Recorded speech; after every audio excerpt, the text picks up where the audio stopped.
মুভমেন্টারে snatch করে নিই। আমরা এই সময়টা নিয়ে 2025 সাল, তো আমি আশা করি যে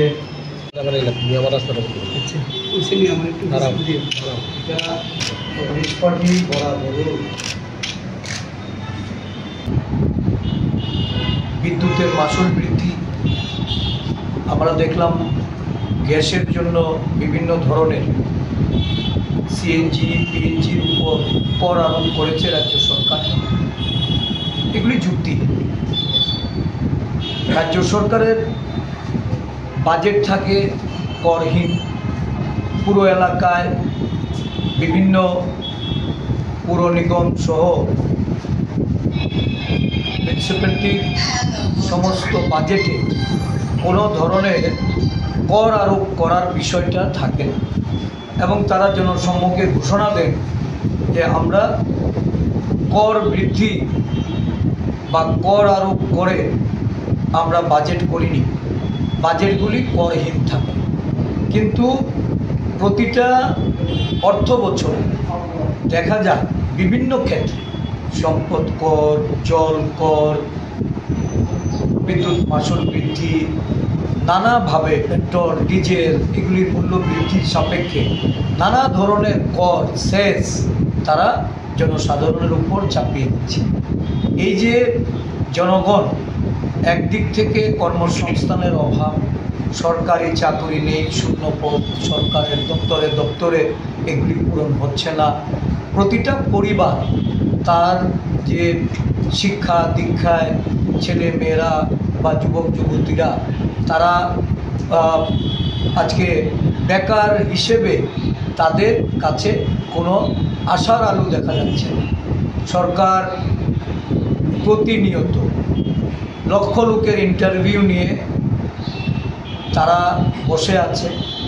চাকরি প্রদানের ক্ষেত্রে দেখা যায় যে অফার তুলে দেওয়ার জন্য যে আর্থিক ব্যয়, এই আর্থিক ব্যয় যদি উন্নয়ন খাতে খরচা হয়, কারণ এর আগেও আমরা অনেক সরকার দেখেছি, সেই সরকারের আমলে অফার খামে করে বাড়িতে পৌঁছে দিত, ডাইরেক্টরেট থেকে সেই অফার পাঠানোর দায়িত্বে ডাইরেক্টর বা তার অফিস আধিকারিকরা তারা সেখানে ভূমিকা গ্রহণ করতেন।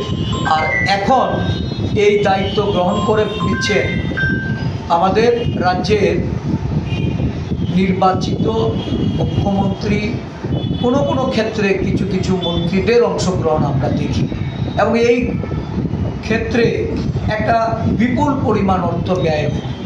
এই ব্যয়িত অর্থ যদি রাজ্যের উন্নয়ন খাতে খরচা হয়, খেলা মেলা, বিভিন্ন শিলান্যাস, উদ্বোধন, ভূমি পূজন, এটা আজকে দেখা যায় যে সরকারি অর্থে এটা দলীয় প্রচার, এবং যেটা জনস্বার্থে বলা যায় যে মানি ড্রেনেজ, এই বিষয়গুলি আজকে জনগণকে সতর্ক করা, বাড়ি বাড়ি প্রচারের মাধ্যমে 11 বছরের নরেন্দ্র মোদীর সরকারের এবং এই রাজ্যে 7.5 বছরের বর্তমান বিজেপি সরকার যে ডাবল ইঞ্জিনের সরকার, যদিও ডাবল ইঞ্জিনের সঙ্গে আবার এখন হুক আর একটা ট্রিপল ইঞ্জিন গিয়ে যোগ হয়েছে, এই সমগ্র রাজ্য জুড়ে ইঞ্জিনে ইঞ্জিনে চেয়ে যাচ্ছে, কিন্তু তাদের সুফল রাজ্যবাসী পাচ্ছে না।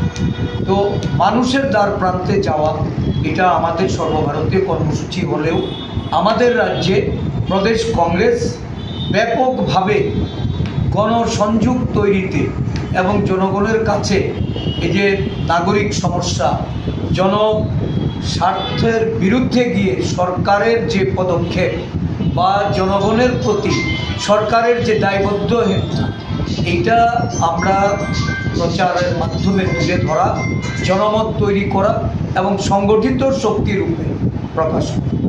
আমি সদরের সব কয়টি ব্লকের নেতৃবৃন্দদের নিয়ে প্রতিদিন আমরা সভা করছি।